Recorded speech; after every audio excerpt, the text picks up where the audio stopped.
of MSP Webinars. I am Steve Taylor. I'm the host. With me today is Ian. Ian Hello. is the co-founder and COO of Servably. And for those of you that have no idea what Servably is, I know Ian started Repair Tech back in 2011. They launched TechSuite and TechWaru, or Waru, however you pronounce it, back in October of 2012. They started up Kabuto in August of 2015. And most recently, he has merged with Troy from Repair Shopper to form a new company called Servably this year in 2017. And with Servably, you guys are making a new product. We are, yeah. So let us know if there's anything I missed in that intro. Feel free to expand on that and let us know what is in store for us with Syncro. And also, I'm sure people are going to wonder what is also going to happen to all of the existing products that the two separate companies were making, are still making. We'll Good find out. question. Yeah, I'm happy to go over it. So to give some background, I had been working as a computer tech before we started Repair Tech, and then eventually was running my own computer repair business. And I was really frustrated with the repair process, which is why I wanted to make TechSuite. And so I found some friends that were software developers. I also had a computer engineering background. We eventually created the first test of TechSuite. And then a year later, in October of 2012, like you mentioned, we launched Repair Tech. That went really well. We have been talking to techs ever since, and a feature request from a random customer of ours turned into Kabuto. They wanted a way to talk to their customers. It wasn't even supposed to be an RMM thing, but we said that's not really part of TechSuite, but it's a cool idea. So we started brainstorming it. It spiraled into Kabuto, and that's what you see now. Throughout that entire process, we were looking for integrations with other like CRMs, essentially, because people kept having feature requests about that. And the first one we partnered with was Repair Shopper, and they were really awesome to work with. The whole team was really great on a personal level, which is something that I really value when we do partnerships and talk to people. I don't want our customers to have to work with people that we don't like because they probably won't like them. So we really liked the Repair Shopper team. That was the first thing. And they were really quick to start doing the integration. So back in 2013, that relationship started, and I would check in with them every once in a while, and we would build more integrations. And then eventually we kind of realized that it made sense for us to work more closely together, because on the Repair Tech side, we probably would have to build a PSA after Kabuto, right? Like that's just long term. That's probably what we would have to do. And then they would probably have to build an RMM for Repair Shopper. And it seemed like a shame to compete with each other since we really liked working together. So we started exploring how we could work more closely, and it kind of turned into a merger. So there's that part. The other part that's cool about it is Kabuto is really meant to be used for residential clients. It's a plug and play, easy to use RMM, and that's kind of the beauty of it. It helps a lot of break fix shops get into managed services and start offering that to their existing clients. What it isn't is a super high powered RMM that has all the features ever. And we helped a lot of repair shops get into managed services. And then they started asking for the more high powered features, which to a certain extent kind of like negates the magic of Kabuto. We obviously still want to add more features, and we're going to still continue developing it and supporting it, but it has a kind of a focus as like a simple, easy to use RMM. On the other side, on Repair Shopper's side, most of the customers are computer repair shops, some hybrid shops and some MSPs as well. And then lots of other random things that are pretty fun, like bicycle repair and electronics and lawn mowers and chainsaw repair and ski shops and stuff like that. But for the most part, it's computer repair shops. And we kept getting feature requests for things that were very MSP specific, and therefore didn't necessarily apply to the entire customer base. And so those feature requests often got pushed back because they didn't apply to the most people. And we want to build the things that help the most people.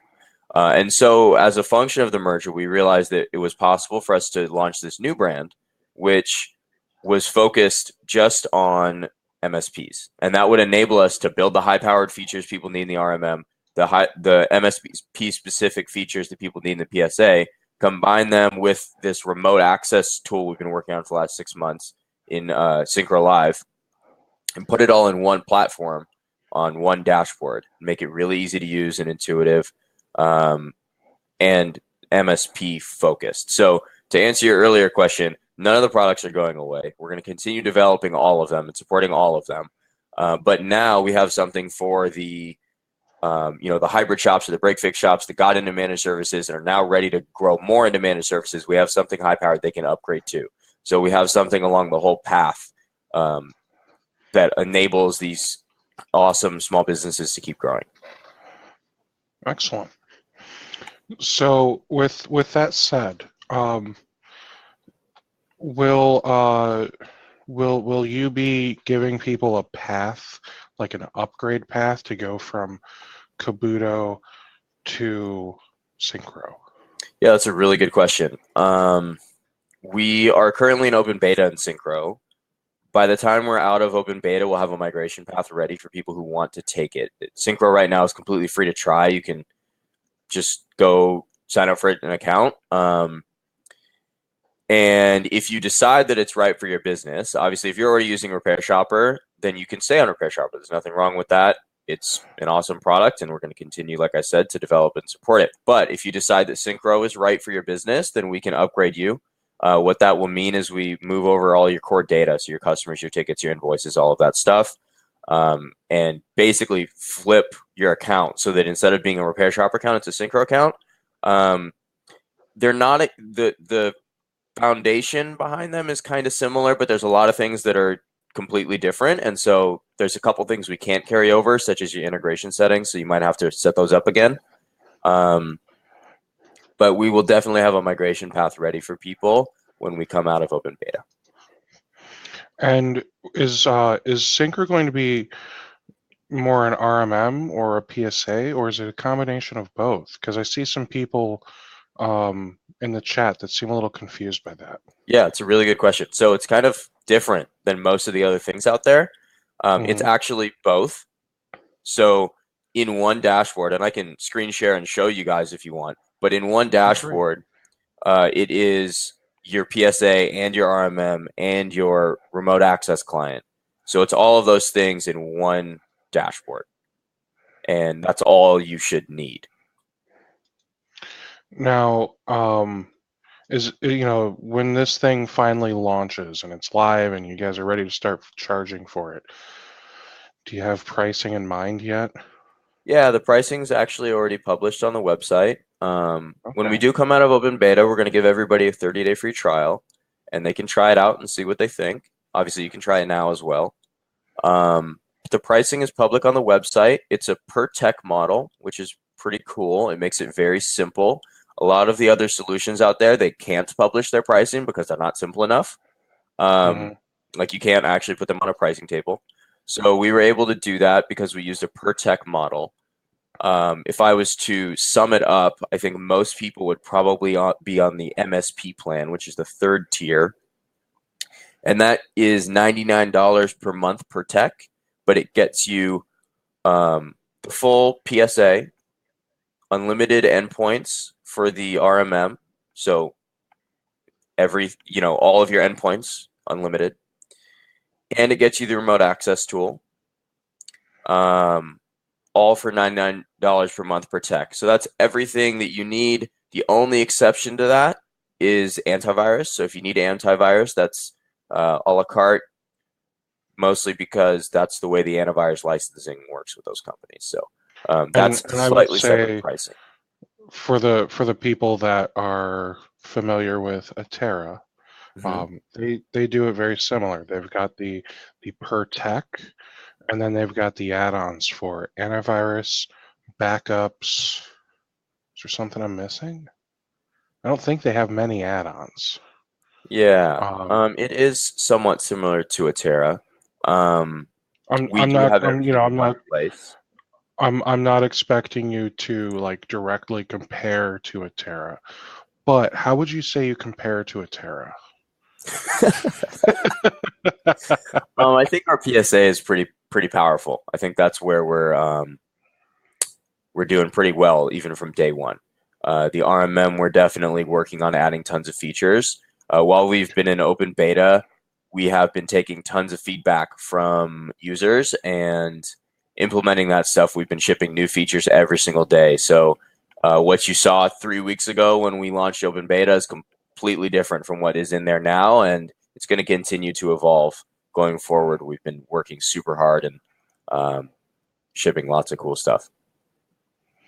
Now, for those of you that are familiar with how, I promise I see your questions about backups and AV and all that stuff. I will ask those, okay? For those of you that are familiar with Repair Shopper, from what I'm looking at in these screenshots on the syncromsp.com site, like it looks a lot like Repair Shopper, Mm-hmm. but Yeah, it prettier. does.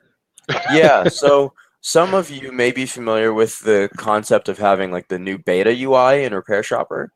The UI in Syncro is based on that, and we've been working on it for the last, I don't know, 8 months or so, a long time. And so with Syncro, it's just the default look.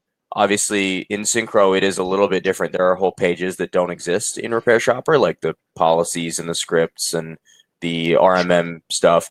But the general look and feel of it is very similar to what you'll get when we launch the new UI for Repair Shopper. That's fantastic. Now people are asking, remote access. What are you going to use for remote access? Yeah, so good question. We built our own technology in-house. Okay. So it's not TeamViewer or Screen Connect or any of those things. It's something that we built, and it's called Syncro Live. If you are a Kabuto user, you've probably used Kabuto Live, which is based on the same technology. And it's really cool. It's fast. My favorite thing about it is that it's browser-based. So on the technician side, you don't have to download anything. You can just use your browser and it'll work in there, which is nice because going forward, that means you can use it on any device. You don't have to remote in from a Windows computer, for example. As long as you have like Google Chrome or any modern web browser, you can access someone's computer. Now, how is it going to work on, say, an iPad? I've never Like, does it? personally used it on an iPad, but I actually don't see any reason why it wouldn't work. Well, and I would love if that were the case because I would love to just have my iPad with me and be able to work and help my clients. Right. There is another tool that I've used. It is an HTML5 based remote access tool, and it works great on PC, Mac, Linux, just OS2, whatever you want to use, okay? But it does not work well on an iPad. The screen gets cut off and like slid over strangely. The Yeah. touch doesn't. I mean, it's just got all kinds of weird issues.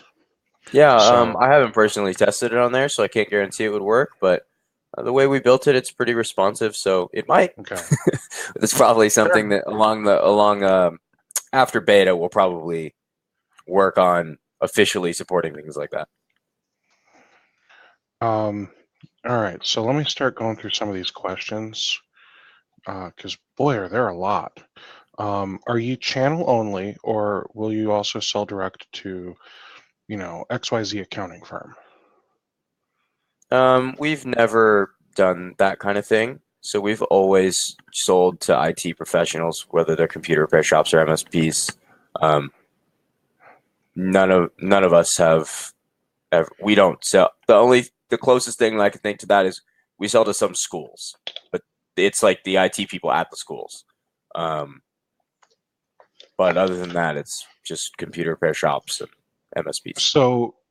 So is it going to stop with education, or would you sell it to the IT department of any company? It's certainly not in our plans. Okay. We're really focused on Where's IT professionals, not internal IT departments. okay. Now, if somebody came to us and they were like, "Hey, we want to buy this," it's not like we would say no. But none of our marketing, none of our plans are focused around internal IT. Okay. I see on the website you mention Bitdefender. Mm-hmm. So is that going to be like the full-blown gravity zone Bitdefender, or is it really just going to be the white label, hacked up, missing a bunch of step version of Bitdefender? Good question. It'll probably be integrated in phases. So as you know, they have their like gravity zone console that you can Mm-hmm. access as an MSP. We'll make sure that you can access that so that Okay. if there's other products that you want to sell that are not part of the RMM, you can do so. And we'll be pulling in functionality over time into the RMM so that you can just do it there. Obviously, we want the whole thing with Syncro is all your stuff in one dashboard, right? So we want it to be intuitive and easy to use. And so we'll pull a bunch of functionality that you need on a regular basis from that console. But that'll be a work in progress over time. And to start with, you'll definitely be able to access the console so that while we're pulling that functionality over, you can still do what you need to do. Okay. So I see there's a lot of people just asking what kind of integrations you have. I think the best thing to do for that is I have the integrations page up. Okay. So I'm just going to share my screen. Yeah, a quick note on the integrations. We're still pulling over more. Oh, So Steve, if you have do you have an account? I don't. Okay. This is Should fine. I? I'm not sure this is a complete list because we've added more in the last couple days.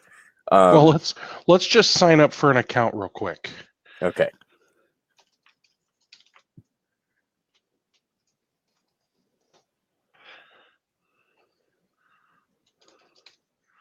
That was easy, right?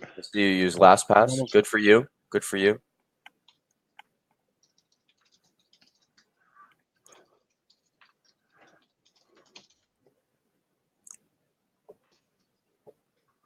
See if I can steal that one.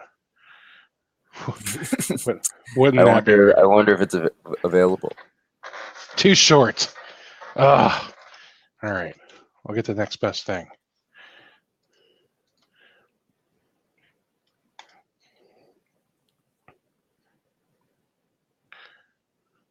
Okay, now I got to go through all this. I believe you can.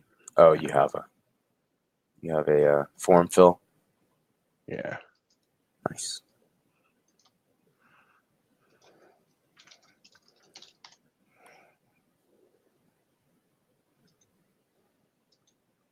A lot of this stuff you can configure after the fact. So I've got 2001 plus. Why not, right? That's just going to mess with you guys, right? Yeah, that doesn't matter. Dive in and explore. All right. So based on my knowledge of Repair Shopper, I'm just going to assume I'm going in the right direction. You are. You'll see it on the left-hand side if you want under App Center, or you can click the More drop down and just click App Center. Okay. So here's everything that you guys will integrate with currently. This is everything we currently integrate with. There will be more. Okay. Yeah, there will be more. So because this is doing both PSA and RMM, I like that you have ConnectWise and Autotask importers. That's really cool. Mm-hmm. Do you have any plans on integrating with other PSAs or other RMMs? I wouldn't rule it out. We have like more important features that we want to like build before we would do something like that. So it's not out of the question. We're open to it. At the same time, to be fair, if someone wants to use a different RMM, they should just be using Repair Shopper, right? Yeah. So, well, I can see an argument for and against that. At the moment, there's already things in here that you might need as an MSP. Like if you scroll to the bottom here, there's ACH billing, which is something that MSPs really want. It's at the very bottom there. Yeah. So if you want to use ACH billing right now, you can only do that in Syncro. So there are reasons why you might want to use Syncro and some other RMM, but our hope is that we can build tons of features into the RMM so that there would be no reason you would want to, because the experience here, if you use this feeling like they're truly integrated, the two different things, and there isn't a difference between the RMM and the PSA, it's just one platform, is really awesome. And so once people see that, I think they'll be like, okay, well, I just need these few features in the RMM and then I'm good. So we want to build those things so people can be happy just being in this. So this right here kind of makes me think of Kabuto, because that's kind of like the foundation of what Kabuto does. Yeah. We have some of the monitoring checks in there, but there are already things that go beyond what Kabuto does. So for example, you just passed the agent status right there, agent status notification. So that's like an uptime alert. We also have scripting already built in. We added ping checks and HTTP checks recently. So there's all kinds of cool stuff that's already in here that goes a little bit beyond what Kabuto does. I guess a good way to think of it is that in Kabuto, there aren't things. I guess Syncro has things that you wouldn't need for a residential client. So you don't really need to ping a server for a residential client. It's just kind of unnecessary. Sure. Now I see you've got managed AV MCSoft. We do. Bitdefender is coming soon, but we do already have MCSoft in there.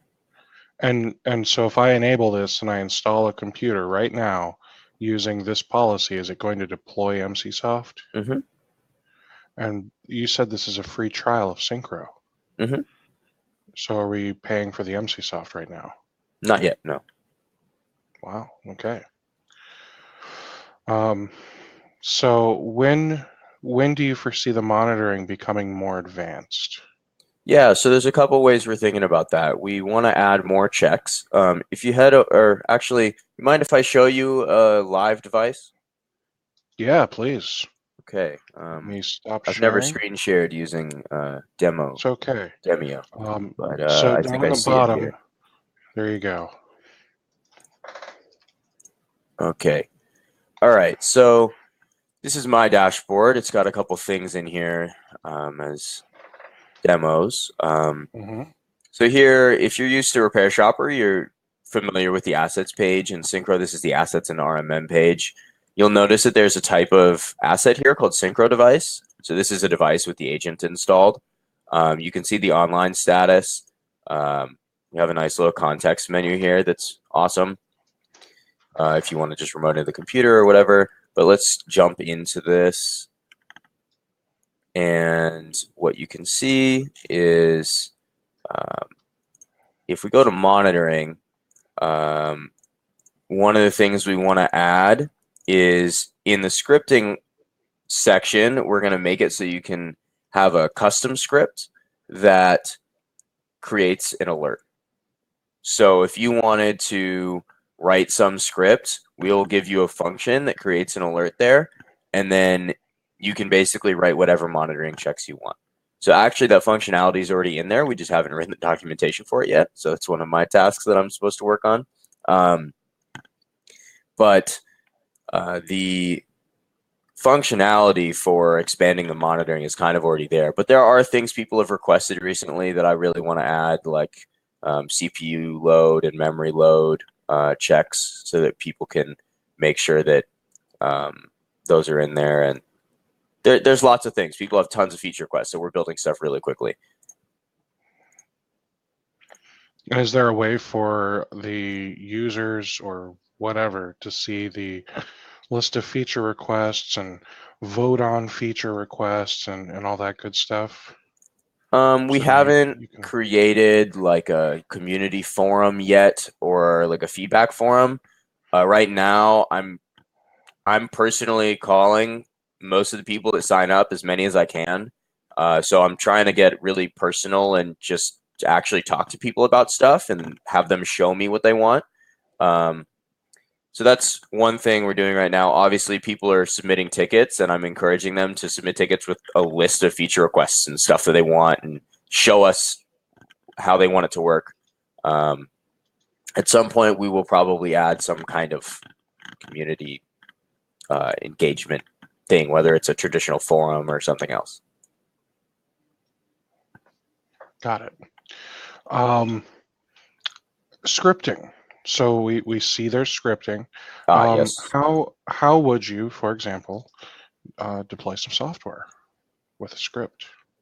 Yeah, so if you go over to scripts here, we can create a new script and we can name it and give it a description. And you can choose the file type, so PowerShell batch, VB. And then you can choose if you want to run it as the system user or as the logged in user.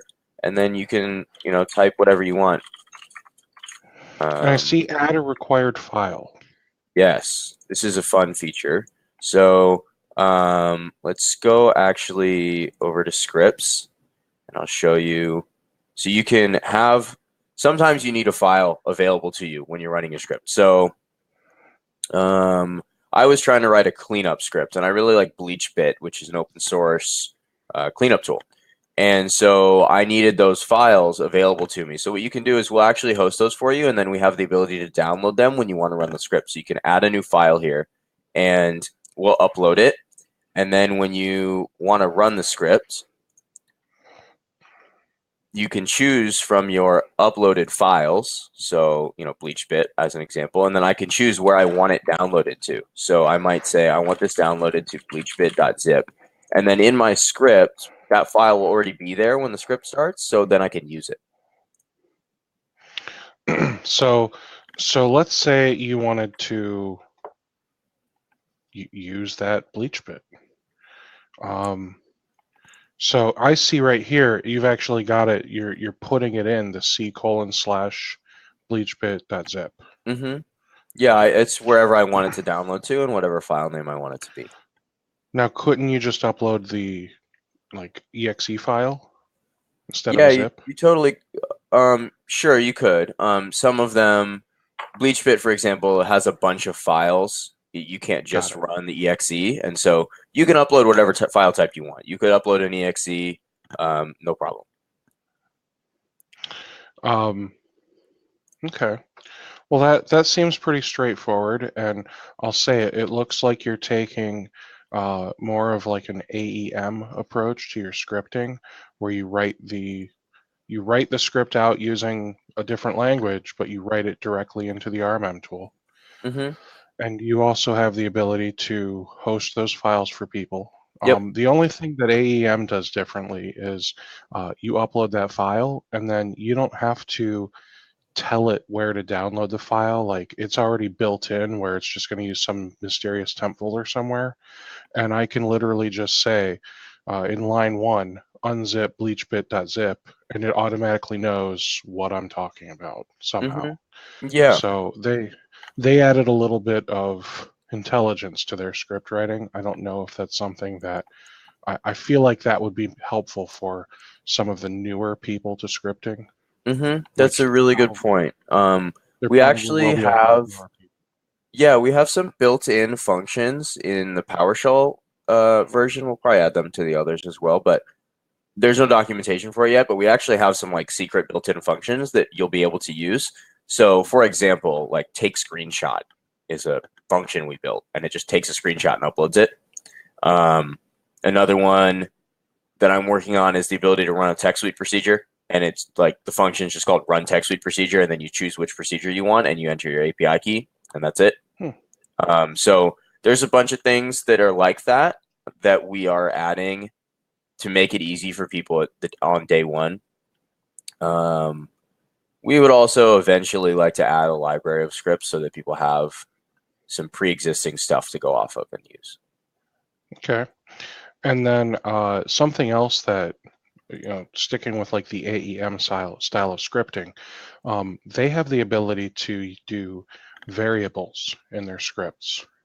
So, for example, in the script, they can do, %, whatever %, and then you can actually reference that variable from multiple places. There can be There can be the variable section right in the script where when you run the script individually, it just pops something up or something, and you have to fill in those variables at time of running it. Or you can have on the PC side, the site side, either one of those, more of like a PC variable or a site variable, where you could, for example, Cisco Umbrella. I'm sure you've heard of that. I have, yeah. So with Cisco Umbrella, there's 3 unique identifiers. One that never changes, which identifies your own company, and then 2 other identifiers which somehow identify the customer account that you've just created. So I can, in AEM, create 2 different variables that you know, I can fill that information in to the site variable for each customer. And then if I say run this script on a new computer, it will just look at those variables and it will install it for the correct customer. Oh, that makes sense. Yeah, that's cool. That's something, we can totally do. Right now, you'd probably do that with other policies, or you'd, select a couple devices here, and you'd be able to run the script on more than one. But yeah, I think the idea of having built-in variables is awesome. Obviously, you have the built-in Windows variables, which you already have access to, but adding in the ability to reference things from the Syncro dashboard in your scripts, that's a good idea. Thank you. Quick questions. Mac Linux support. Yes, going to be good available? question. We kind of have like a very early stage alpha thing for a Mac agent. It's on the roadmap. I don't have a timeline, but we will have support for Mac eventually. And as far as Linux goes, that would probably come afterwards, after the Mac agent. We don't have anything yet for that. And then Windows 10 patching, I see you do it, but it doesn't really explain what on earth is being patched. How do I decline or deny certain patches? Yes. Is it only doing security updates, or is it also doing feature updates? Will it install the latest creators update for fall 2017? Or, so many questions with just Windows patching. Yes, good question. Windows patching is one of the areas that we want to expand the most. Right now, you don't have the ability to hold patches, which I really want to add. So we will be able to do that at some point. Right now, what it does is it basically just does what Windows is doing by default, which is installing them in a window. So you can adjust the window, but you can't do much more than that at this point. And people really need that for their SMB clients, especially because there's some Windows patches that have messed things up historically, many of them. And so we definitely want to add in more functionality on the Windows Update side. All right, now I've got to unfortunately get into some harder questions that people are asking. Okay. Hard questions are fine. All right, so someone said, I'm really concerned about the uptime and support. Given the support issues that have plagued both companies, how is this company going to be different? Yeah, I think it depends on what specific situation you're talking about. We do our best to answer tickets as fast as possible, and to fix issues as fast as possible. And I know that can be frustrating for people. We're really working on our tech support processes and making things smoother and faster. For Syncro, we do have a phone number you can call, which that's slightly different. I also have been calling lots of people. The nice thing is that with Syncro, it's kind of all in one platform, which should make things a little bit easier. Yeah, I think to answer that question, it kind of has to be within context for what in particular is has happened in the past, because a lot of these things are like a case-by-case basis. So Okay. I'm happy to, So, yeah, I'm happy to answer those questions, and I would love to hear feedback from people on ways they think we can improve our tech support. We're always trying to. So yeah, welcome the feedback. so someone said, nobody has answered the phone yet. I've been trying for 2 days. People are on the phone line, so it should be going through. If it's not, let me know. Shoot me an email. I'll give you my email, and I'll schedule a time to talk with you personally, and I'll give you a call. Okay. Let's see here. Will Kabuto or Repair Shopper users become the ugly stepchild once Syncro lines your pockets? No. We love Kabuto and TechSuite and Repair Shopper. We love the users of those solutions. They're not going away.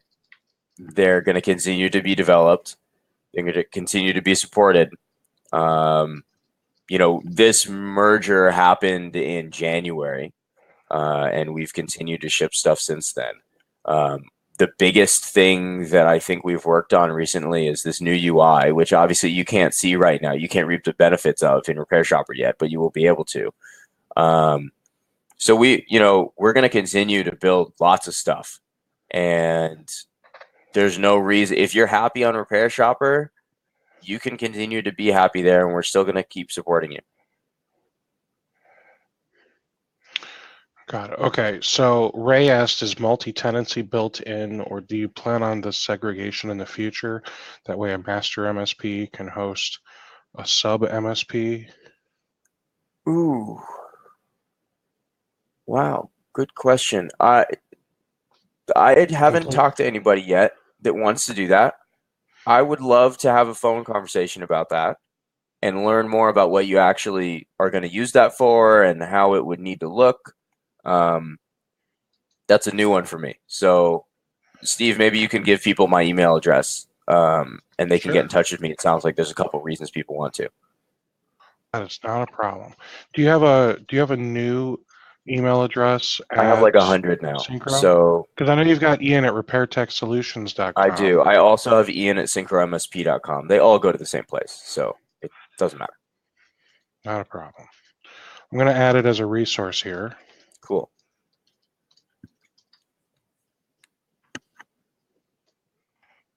Ian at SyncroMSP, you said, right? Mm-hmm. Okay. So you guys should have that as a resource. A little thing just dinged, and there's a 1 up in the top right of your screen. That'll help you out. Another hard question. Okay. These sound like ideal goals, and everything sounds great, except I see the same people on the About Us for each of their company or products. Have they figured out a way to not need sleep? Good question. Good question. Yeah, so it's interesting. We had a team at Repair Tech. They had a team at Repair Shopper. And when we came together, what we realized was there was a lot of redundancy in terms of like knowledge, and then also in skill set and talent, which is really good thing because it means we have more awesome people on the team that can cover lots of different spots, and we can cover for each other in different situations. As an example, before I was really the only one that would do webinar type things like this. And now we have multiple people that can do that are good at this kind of thing. And that's really awesome because it means that we can do more stuff with the same amount of people. So that's one thing. We also have just more resources now because we're a combined team. So we've been able to add people to the team that you guys never, see. For example, we've hired like more developers, for example, and a bigger tech support team. So it's not really just Repair Tech plus Repair Shopper. There's more stuff going on than that. And that's enabled us to do all kinds of cool stuff. So you have hired more people. Oh yeah. Is what I'm hearing. Yeah. Oh yeah. Um, and the reason I ask is because it's tough. Outside looking in, I hear it just sounds like a lot of people frustrated with um, just in general getting things fixed through tech support or feeling like they're being heard. Mm-hmm. Um, I've heard in the past how someone on the repair shopper team has been a little harsh and a little brazen, um, and that can be a turnoff if you are treating customers like they're idiots.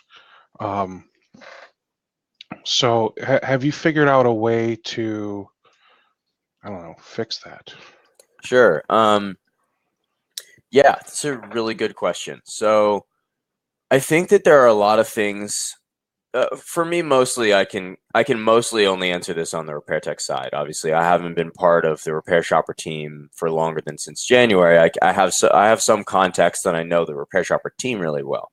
I think there's a couple things that are really good points in there. Like number one, people just want to feel heard. Like even if their feature doesn't get built or something, they want to know that people are strongly considering it, they're reading it, and they're giving feedback and that kind of thing. I think that we could do a way better job at that.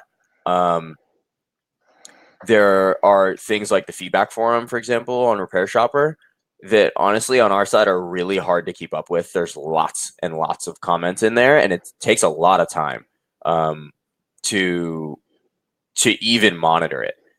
So it's something that we definitely need to get better at, and we want to. We try to stay really active on community forums like Technical or Facebook groups out there and all kinds of stuff like that. Sometimes that backfires a little bit because people start to expect us to respond. Most companies don't respond on Facebook to random conversations, but now people somewhat expect us to respond, which actually takes away from answering tickets. So we're trying to find a good balance of being available for people when stuff really matters, and the whole community management type thing is really something that we're talking about, especially right now, and how to get better at that. So I totally hear you. Now that we're one bigger team, we actually are more able to handle that type of situation. Okay.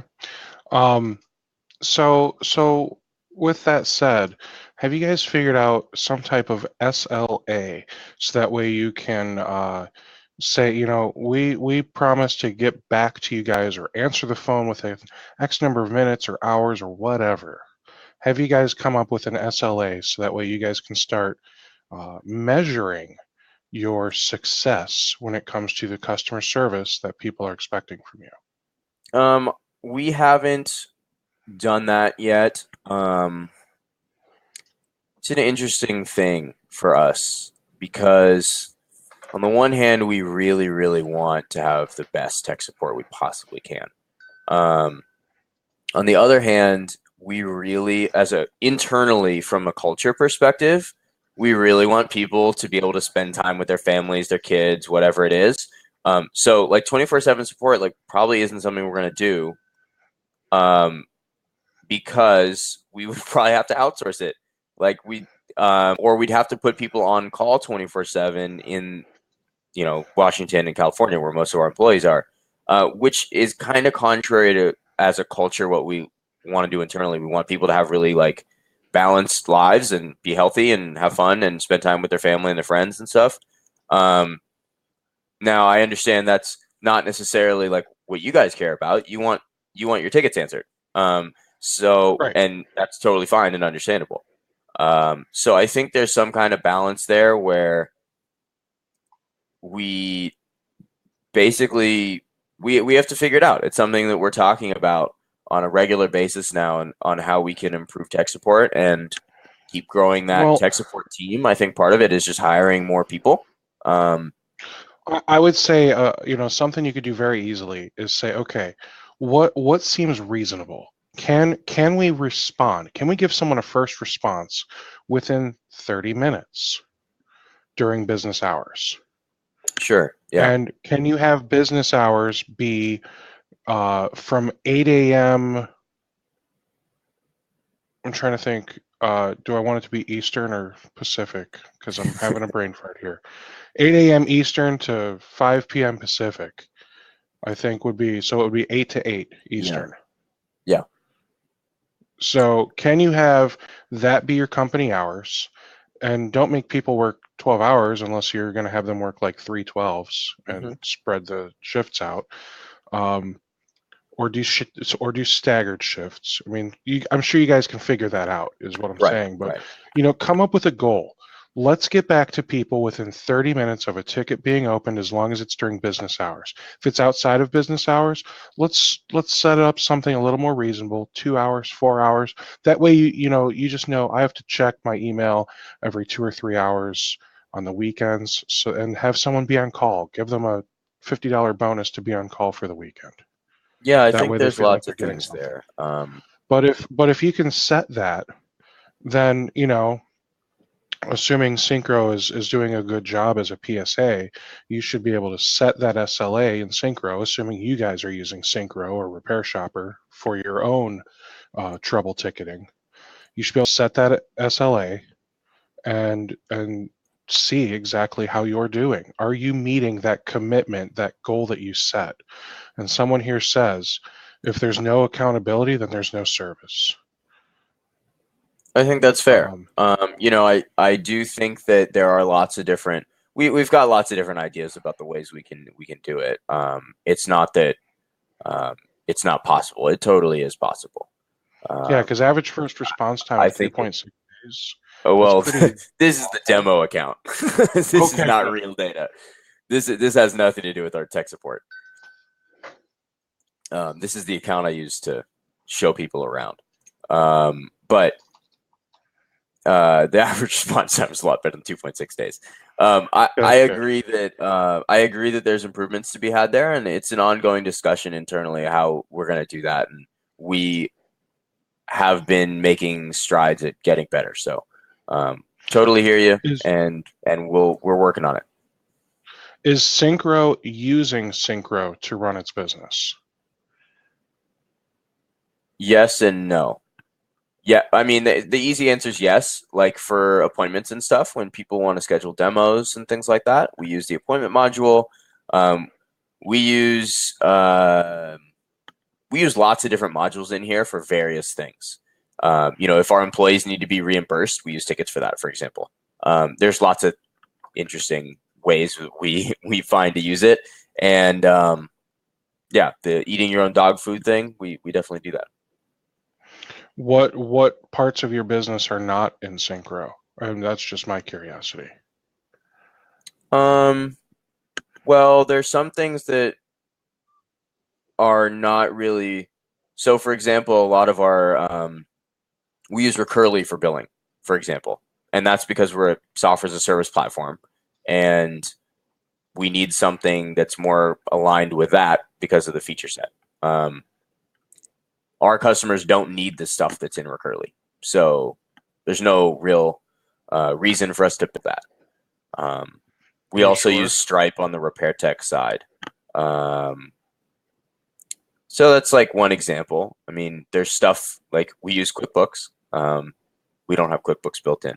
So there's some things that we don't use, but we're trying to use as much of it as possible. It's always a good thing to use your own product as much as you can. So you said your customers don't need Recurly. Well, we have recurring invoices in here, right? Like we have,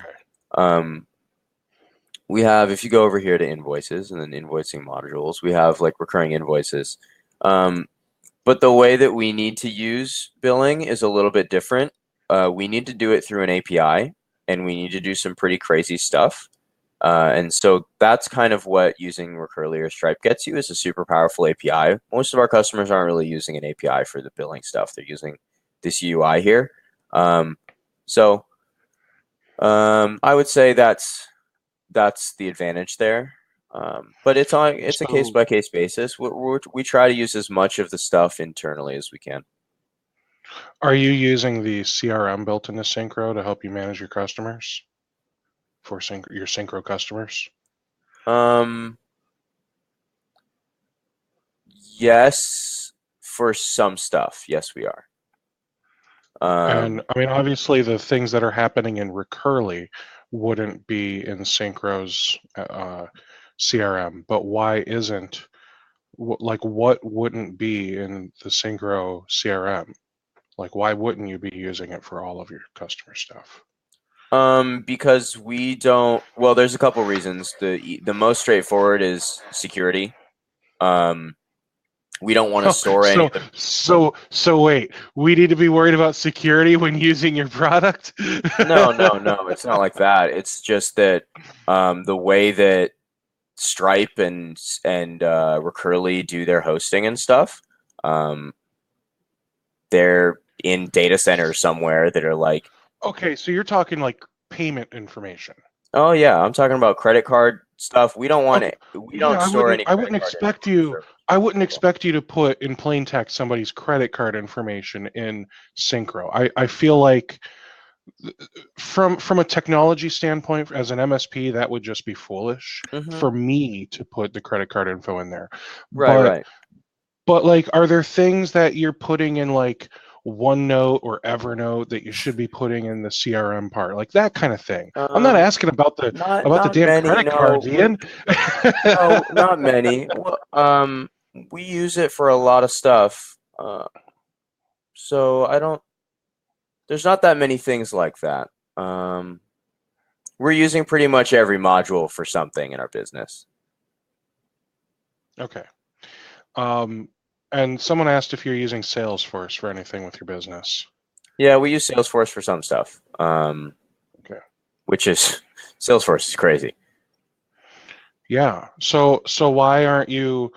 Why? Because there are a lot of MSPs that need some of those features that are in Salesforce. And we would love to put And them in. It's not are like you I would going? love to add stuff from Salesforce. There's some cool stuff that they can do. Okay.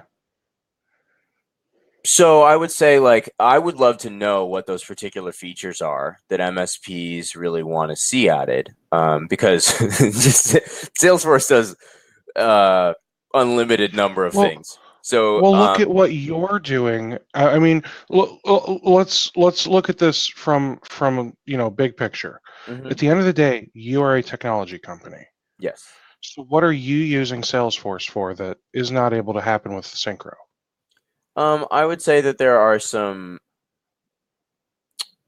mostly automations. Salesforce has a super crazy process automation engine. That right there says a lot because PSA, what does that stand for? Yeah, I understand, but it's a pretty particular thing. So as an example, it's kind of like put this lead here when this person says this, like that kind of. It's like an if this then that kind of thing, but like very very very robust. I would love to have it in Syncro. By the way, like all the stuff that in Salesforce, if we could have it in Syncro, that would be amazing. It's Right. a lot of stuff to build though. So as an example, right now, we always think about this in a particular way. So we're here to help repair shops, small businesses, people that fix stuff. We're here to help them grow their businesses, right? Help them make more money, help them be less stressed while they're doing their work. So we tend to prioritize things that are going to help them make more money, right? Right now, the biggest thing that we can do, add more features to the RMM. That's probably the PSA side is pretty strong right now. The RMM, we're going to add a ton more stuff to it. So we've been doing that. We've also been shipping things like ACH billing, which help people make more money by spending less. So those are kind of the priorities. Like, while I would love to have the Salesforce like automation engine, it would be a lot of work and it would take away from, you can't have it all. So you have to pick one thing or another and prioritize stuff. So So I guess what I'm hearing is, while you would like to have those things, there are more important priorities ahead of adding some of these more advanced things that are in Salesforce. Um, Is that an accurate statement? And I I'm think it not saying depends important what. priorities when it comes to like napping. I mean, you've got more important priorities when it Yeah, comes to helping them deliver service than I some of these think things that that's a Salesforce fair can do. statement. I also think that it's kind of hard to answer without knowing what particular things we're talking about in Salesforce. Got it. Um, Well, and I guess I'm just trying to figure out, like, you said automations, and I'm not trying to be a jerk. I hope you know that, Ian.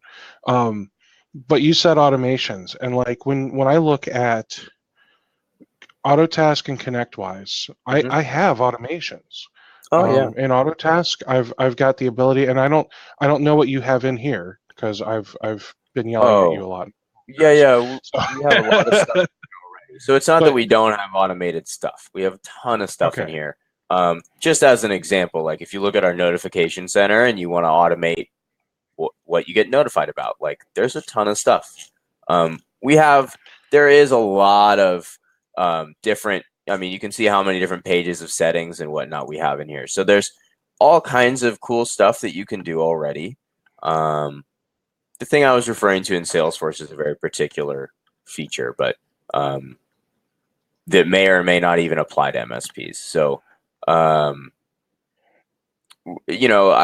again, we're taking tons of feature requests. So if there are things that people are using in Salesforce that they would like to see in Syncro, I'd love to know what they are. We can put those things on the roadmap if we get enough requests for them. That's the whole point. We want the feedback. Um, we want to hear what people want. so I would say when it comes to automations, some automations that I have configured that I absolutely love in Autotask. If someone hasn't responded to me in a ticket, Mm-hmm. send them something to bother them. Sure. And after sending, I don't know, 3 or 4 of those, say, hey, I'm going to close this ticket in 48 hours. If I don't hear back from you, then close the ticket. Mm-hmm. Um, I have because Autotask can't do it. I integrate with um, Connect Booster to give my clients a very pretty customer portal to pay their bills. It also has some really advanced stuff when it comes to automating how things are being paid. I can add multiple sources of payments. So contract A can be paid with this credit card and contract B can be paid with that credit card, Right. that kind of stuff. Um, Shiva here said that he has his top 3 automations in ConnectWise are billing. I know ConnectWise has billing reminders when the invoice hasn't been marked paid. Mm-hmm. PCI HIPAA scans. I have no idea how he's using a PSA to do that. Maybe he can elaborate. And then reminders. Yeah, yeah. So I mean, We've got that. like, is any of that stuff in there? Yeah, we have stuff like that. So there's a whole page for ticket automations. So if you go down here and you go to ticket automations, you can add a ticket automation. You can run it, whenever you want. There's conditions, and you can tell it what to do with the ticket. For invoices, we have the same thing. There's like reminders and all of that. You can also just go in here and be like, oh, here's all my overdue ticket invoices. So we have a lot of that same stuff. The PSA is pretty awesome. Okay. There So are a so lot of you do have the automation things in automations there. there. No, no, no, no. You I do have probably them. led us down the wrong path by mentioning the Salesforce automation thing. It's a pretty particular feature that, like, I don't know if we've ever gotten a request for it in Syncro or Repair Shopper. What is it? Well, we have a subset of it, but you can go check out process automations in Salesforce. That's what it's called. Okay. Um, all right. So someone here said for a small MSP, setting this up is much easier than Autotask and ConnectWise. Both of those are nasty to set up correctly. This would save time and money to get set up, plus is a fraction of the price. I'll agree with that. I will agree with that. But Shiva here says, as far as CRM integrations go, following up on prospects, goals, and hurdles, who wants to stay small? So I think I see both of those points. And, we look at tools like Atera, who they do, per tech pricing. Mm-hmm. And like my immediate thought is this is going to be sort of okay. Okay. Like it's going to be good for the startup, for the repair shop that wants to start doing managed services. But me, I've been in business for 8 years. I see Shiva's been in business for 4 months. So, but I've been in business for 8 years. So I need some more powerful automations, especially as one person. You Yeah. can only manage so much before you can really start to uh, need to hire more people unless you script more and more and automate It's more and true. more. It's So true. I think that's what some of these people are saying Mm-hmm. is, they just want to make sure that the automation portion of the PSA and the RMM continues to grow, or else eventually their fear is they will outgrow Syncro. Yeah, I I think mean, that's fair. we really want this to be super powerful, but then also intuitive and easy to use, which is a really tough thing to get to. The nice thing is that we have all the stuff that Repair Shopper has in here, plus more. And because of that, a lot of that stuff's already built in, so like open invoice reminders you mentioned, right? Like there's stuff like that that's already in here. You want a reminder Mhm. after a certain number of days, you can get one. There's all kinds of things like canned responses in the tickets and customizations you can make. It's pretty powerful. You can use it from day one, like somebody mentioned. It's very easy to just start using. And at the same time, there's tons of configuration that you can do. So our goal is to get all the like MVP features in here so that people can start using it as a full service MSP platform. And then we're going to build from there. Mhm. So, I mean, this thing's only 3 weeks old. So Yeah. there's we've shipped a lot in 3 weeks, and we're going to continue to move at a really rapid pace and keep pushing tons of updates. So, You remember that thing I mentioned earlier? I have to step away for just a couple minutes. Guys, I will yes. explain later. Keep going, please. Okay, no problem. I'm going to look at the questions. I haven't been the whole time. So, let's see here. Okay, we got. I'll keep answering questions while you're gone. We got a question here from Phil. Any plans to integrate with SolarWinds and RMM while you guys build your own RMM? Probably not. Mostly because that would spending the dev time to integrate with SolarWinds would just slow us down building our own RMM. We've already built a ton of features, and we're going to continue doing that. So it makes more sense for us to focus on our own RMM than investing in integrating. Let's see here. Got a comment here from Steve. The issue is a small MSP cannot afford to get ConnectWise and LabTech up and running properly. You almost need someone to manage LabTech. You will hit a spot where you end up having more techs, at which point you have the manpower to move to ConnectWise and LabTech.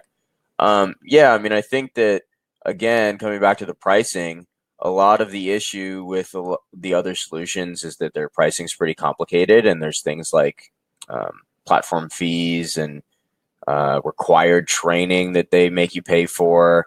The fact that you need training says some stuff.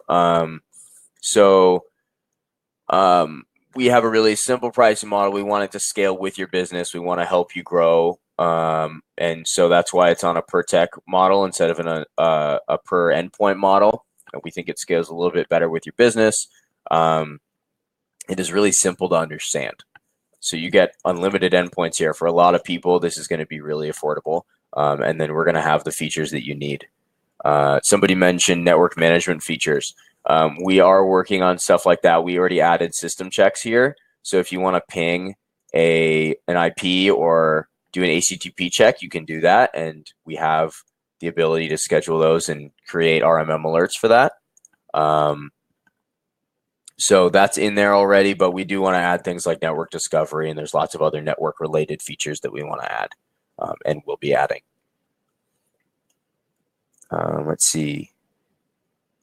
Phil says, any plans for the Bitdefender AV integration? Yes.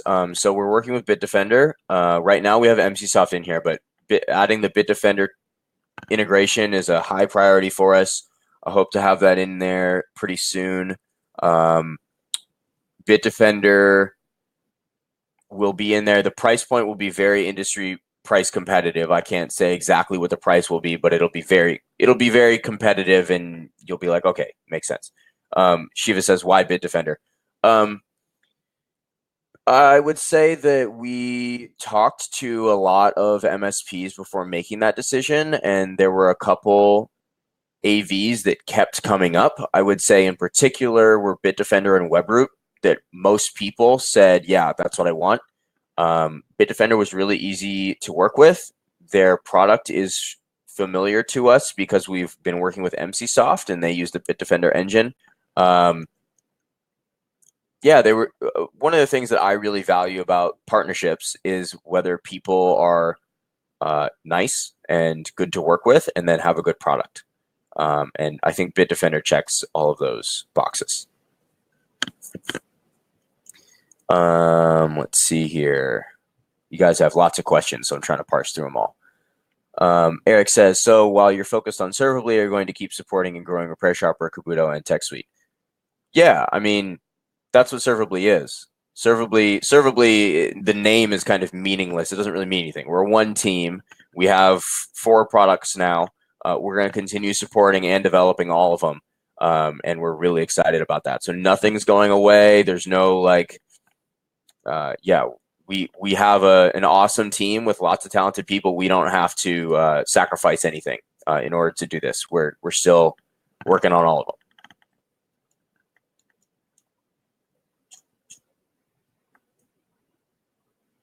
Let's see here. Won't they all converge to Syncro eventually? No, they won't, because they have different use cases. Kabuto is really meant as a simple, easy to use entry RMM solution, and it's just an RMM, and it's mostly targeted towards marketing for residential managed service stuff, which is a lot different from Syncro, which is a high-powered RMM PSA remote combo that is really meant for the SMB market, right? So for you to market to SMBs. Likewise, Repair Shoppers mostly used by break-fix shops and hybrid shops, some MSPs as well. But then because there's a bunch of other things like cell phone repair and all those things, we can't venture too far away from the things that a brick-and-mortar repair shop would need. And so having Syncro enables us to have a place where we build all those MSP-specific features as well. So they are separate things, and I don't think at any point it would make sense for them to become one platform. We're certainly not going to force people to use Syncro in any way, shape, or form. That being said, if you want to use it, you're welcome to. Let's see here. More questions. Run down the pricing in comparison to previous Kabuto and Repair Shopper separate pricing. Okay, so pricing here is really straightforward. So most people are going to want to be on this because it's $99 per month per tech and includes unlimited everything. The only thing that's not included here is the AV pricing, which we've already gone over, so I'll skip over that. But this gives you unlimited endpoints, unlimited usage, unlimited concurrent sessions, the PSA, everything, $99 per month. Okay, so if you have Kabuto and Repair Shopper, you would then have to pay for those two separately. You can do the math. It's going to depend for you. I don't want to go into it super deep because it's going to depend how big you are, how many endpoints you have, that kind of thing with the math. So it would depend on your situation. I think high level, it works out such that if you have a bunch of endpoints in Kabuto and you're paying for a Repair Shopper, there is a possibility you would pay less in Syncro, but it depends how many endpoints you have. So, and what you're putting on those endpoints. So you kind of should do the math on your own to figure it out. And I'm happy to walk people through that. If you want to shoot me an email, I'm happy to schedule time to chat on the phone and we can talk about your individual case. I'm just going through more questions Sorry here. about that, guys. Oh, hey, you're back. I am.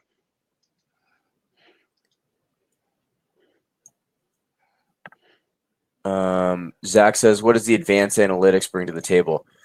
So Domo, it's an integration with Domo. And what it does is it exposes your data to Domo. And then Domo is a really cool tool for basically building all kinds of graphs and charts and pulling analytics from a really big data set. Would you say Domo is kind of like BrightGauge? I know of BrightGauge and I've never used it, so it's hard for me to say. Really high level, it's just a very, very powerful analytics platform. So it allows you to look at your business from any angle and easily generate, without doing any development, graphs and charts that will help you analyze stuff. If you're a repair shopper user, there is a Domo integration, so you might have some idea of what that does. But you can go check out Domo. It's really cool. And it's normally very expensive. So getting it through us is very cost effective as far as Domo goes. Yeah, I see it starts at $83 per user per month. Yeah, it's quite expensive. So completely optional, but it's a pretty powerful tool if you're into analytics, which you probably should be. Okay. I think backups. I know someone was asking about backups. I see you're currently integrated with Cloudberry. Mm-hmm. Do you have any other backup platforms that you guys are looking into?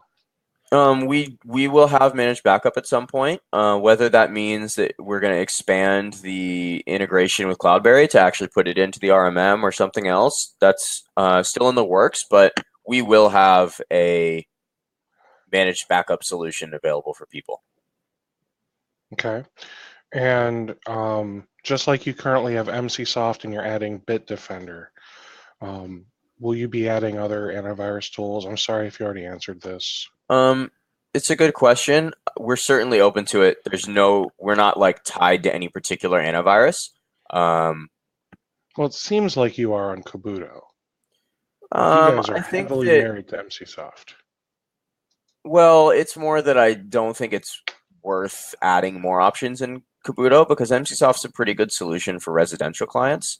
We don't have any kind of exclusivity or anything like that with these companies, so we're totally able to. We can be flexible. So, great.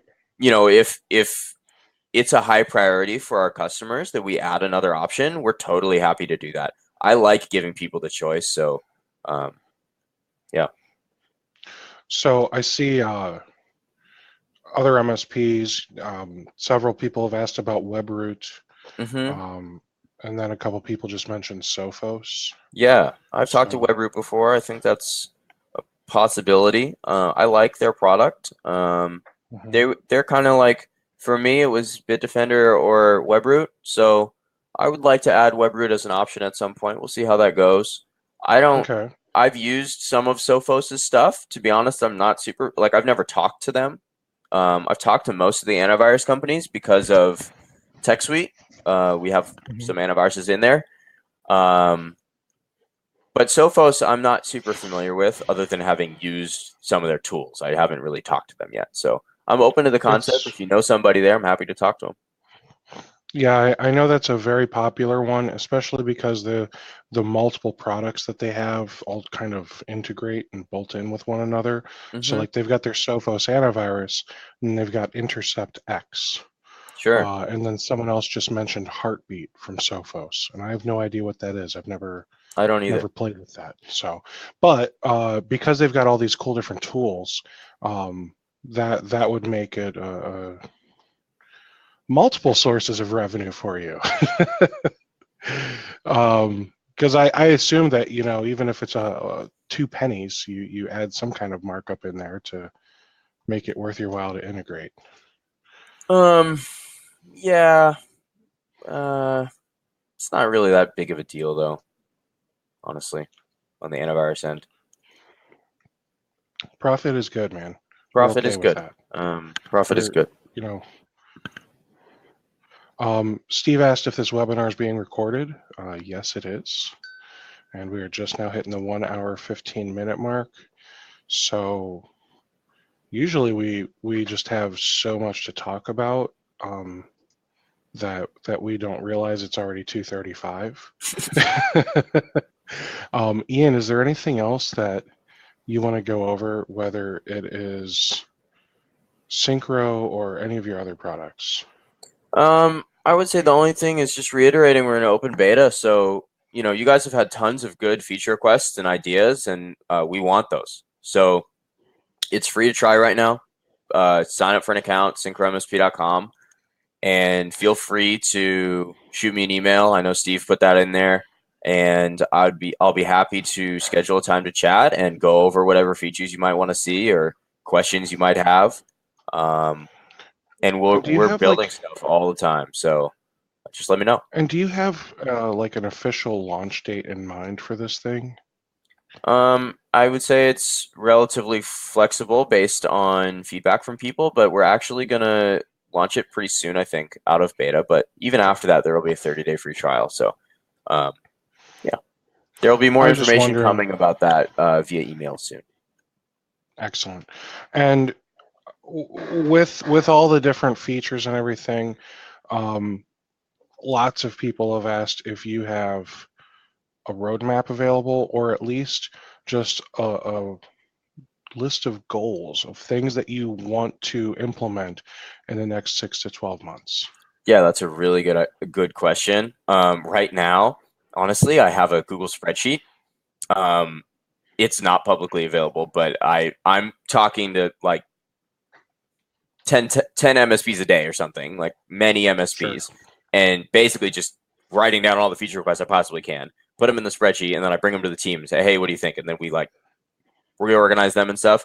Right now, stuff's going so quickly that, and we're changing it so often just based on the stuff we're hearing from people, that if I was to put something up, if you look at it one day, like the next day it might be different. So we definitely want to have a solution for that. I don't know if it'll happen while we're in beta just because stuff's going so fast, but we do, like you said, people have been asked about community forums or something along those lines. We want to have some kind of a solution there to add transparency into what's going on, what we're building. That's definitely something we're in discussions to do. Good. So and that So a includes few roadmap. more. Good. And just a couple more things I see on here. Michael says, Ian, it's important that you remember we techs are control freaks and we run a business. If we become embedded in your services, you need to be considerate of our demands. Oh, I'm aware. Thanks I'm much. aware. I've been doing this since what I say, October 2012. We've been talking to techs every day, so I know how you guys work. It's okay. You can demand lots of features from us, and we'll keep building them, and it's fine. We like that. Once we're done, do you have like 15 minutes that you'd be willing to hop in a Zoom room with me? Yeah, sure. Okay. And am I allowed to invite them as well? I want to show you my Kaseya and my Autotask Endpoint Management and my Autotask PSA, and just kind of show you some of the things that I really like about them. And feel free to take screenshots or whatever you want to do with it. Yeah, But whatever you want. I don't I'm want to happy put to. them. Feedback's I don't good. want to That put them sounds like here. feedback. Yeah. I don't want to put them here because it is my live data, and I don't want my live data to be in YouTube. No problem. So Just send me a link. I'm happy to join. Sounds good. Someone asked if you have documentation ready for Syncro. We do. It's constantly evolving. I'll share my screen one more time so that they can see that. Okay, so up here in the top right, you can click help. Or actually, just go to help.syncromsp.com. It's the easiest way to get there. Or you can click that help link, either way. I was going to say, isn't just clicking help the easiest way to get there? It is, yeah. And we have we have, let me do this because I'm logged in. I don't want you guys to see all the secret tickets that we have. Thanks, Shiva. So yeah, we have documentation for all the different sections here. So if you want to explore that, you can do so. We're constantly shipping stuff, so we're constantly adding more documentation. So there's some stuff that's missing that I have on my to-do list, which I mentioned earlier. I have to add some documentation for the scripting, for example. Okay. And apparently Shiva was not clear enough. Do you have I see what he any means. plans on integrating with IT Glue or IT Boost? We may at some point. Yeah, it's certainly not out of the question. I know a lot of people, Or making use your them. own. We do have the built-in wiki, which doesn't have all the things that something like IT Glue has, but it is a pretty basic thing that you can use. It actually has lots of functionality. You can make it into a whole. You can add like a left-hand side navigation. We have some templates in here. As a couple examples, you can make like how-tos. You can put HTML in here. There's all kinds of cool stuff. You could make like an employee directory. We also have a password vault that's in the App Center. So we use encryption in that, and it's pretty darn secure. You go in the password vault. It's interesting. You set a password and you can't ever change it, and we encrypt the heck out of it. So if you forget your password, you're done. Anyway, but this allows you to make custom fields in your assets or your tickets or whatever, where you can put passwords in there encrypted. I don't know if I have an example of that. I think I do somewhere. I think I have it in the router. Router might be this one. So this is an example here. You can have an encrypted password, and it'll make you enter the password here before you can see it. Pretty straightforward. So there's some stuff in there. But again, if you want more stuff, let us know.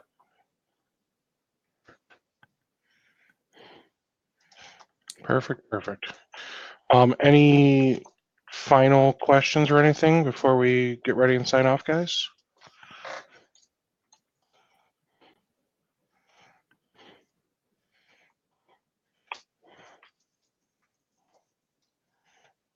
I think that's a no. Was that router added from the RMM side? Oh, that was just a custom asset.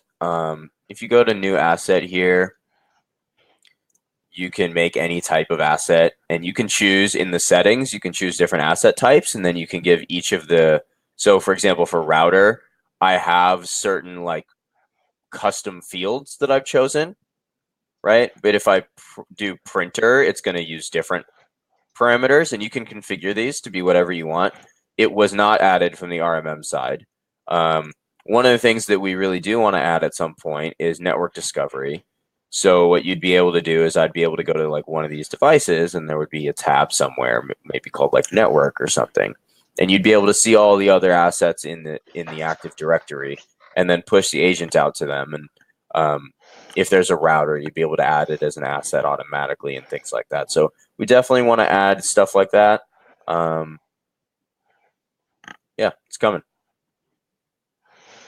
Do you have any plans on, or currently, can you access like the web GUI of the devices using your tool?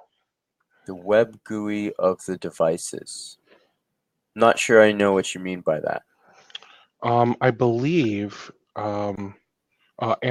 Shiva, no, it's not, because I just signed up, remember. I believe with like AEM, for example, you can essentially access the web interface of a printer, for example. Even though you're not in the network and you haven't forwarded that port through the router, the one of the local agents is kind of being used as a proxy. Interesting. No, you can't do anything like that. The closest you could kind of accomplish that by remoting into the computer. This is Syncro Live, by the way. I didn't show this to you guys, but it's really cool. It works in the web browser, as you can see. Task manager, CPU usage. You can kill processes, start new ones. Like, could start Notepad, and it starts it. System info, and you can view the file system and upload files and whatnot. We have remote command prompt in PowerShell, and it runs as the system user in the background. You can remote into the computer. This is, you can see Notepad popped up there. So there's all kinds of stuff in here. So I guess theoretically you could remote into the computer and open it up in the web browser, but that's kind of a cheat, and I know that's not what you're asking. Right. And that's, I mean, it is what it is. I mean, if the answer is no, the answer is no. Shiva also asked, like, is there anything you can obtain right now using SNMP on a router or a printer? Like, for example, some of the other RMMs, you can see the ink levels and toner and I've gotten lots of feature requests for that. Yeah, so we got lots of, on day one, we didn't have any of these system checks, these pings and web servers. We didn't have anything for it. On day one, I talked to like 4 straight MSPs, and they all asked for stuff like that. So we started prioritizing it like a week ago. We shipped this really quickly. So now you can do ping checks and you can do HTTP checks. It doesn't let you pull data yet. So I know people, for example, that have printers, they want to check the ink level, they want to check, maybe how many, I talked to some people that wanted to know how many pieces of paper were printed this month. Stuff like that.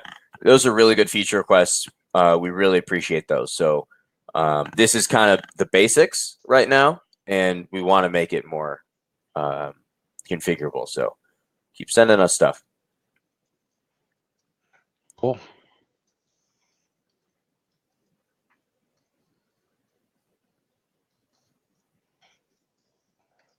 All right, sir. Do you have any cloud integrations for like AWS or Azure? For managing them? Yes. Not yet, no. That's probably not going to happen for a while. What about just simply monitoring them? Yeah, we don't really have anything for it yet. Okay. There's no reason why we couldn't build it, but we don't have anything for it yet.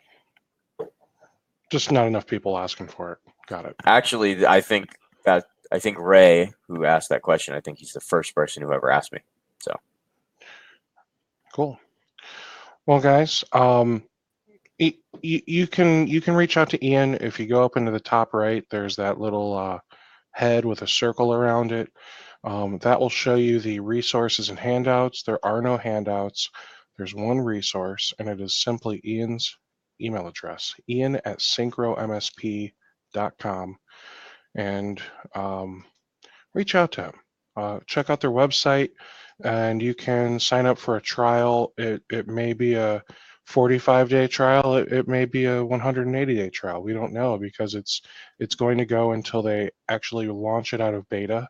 And it sounds like he's going to be letting people know when that magical date will be. But for the time while you are in the beta trial, or even into the 30-day trial, you can try out SyncroMSP in its entirety for free. And I believe you'll also get access to the MCSoft antivirus for free until the billing starts on everything. Do you have a date or anything for Bitdefender? I don't have a particular date. I will say that it's probably one of our top 3 priorities right now. So I would very much like to get it in before the end of the year, at least in some form. Whether that's monitoring plus the ability to access the console that they have, and then pulling more from the console. So we'll see what happens. It's hard to know. We haven't actually started the dev on it yet, although we're past discussions with them and everything. So hopefully it'll be pretty soon. It depends how the dev goes, obviously, and that's... Got it. Will the billing for Bitdefender go through you or directly through Gravity Zone? It'll go through us. We really want to make it super easy for you, so you don't have to. You never even have to contact Bitdefender if you want to use it. Cool. You can, but we'll generate your dashboard for you and all of that stuff. Wonderful. Well, cool. Check out the product, guys. Reach out to Ian. Let him know if there are still any concerns that you have, or if there's still any features that you feel you would have to have XYZ feature before you could consider switching or anything like that. Because it's beta. They welcome everyone's feedback, and obviously they want this to be a product that they want you to want. So. Yeah. Thanks so much for doing this, Ian. No problem. Um, Thanks for having me. and we're gonna hop in that same room as yesterday, 2 days ago. I'll send you a link to that. Okay, sounds good. I'm doing that now. Perfect. Thanks so much, guys. You all have a wonderful day. Does anyone else have additional feedback? I guess I should ask that, and maybe I can invite you guys to this room as well. Otherwise, Ian and I are going to go look at my data.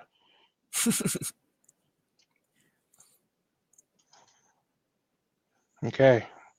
I think I think nobody's willing to spend more time, which I can't blame them. This has already been 90 minutes. So thanks so much. I will see you guys later. Thanks so much. Bye-bye. Thanks, guys.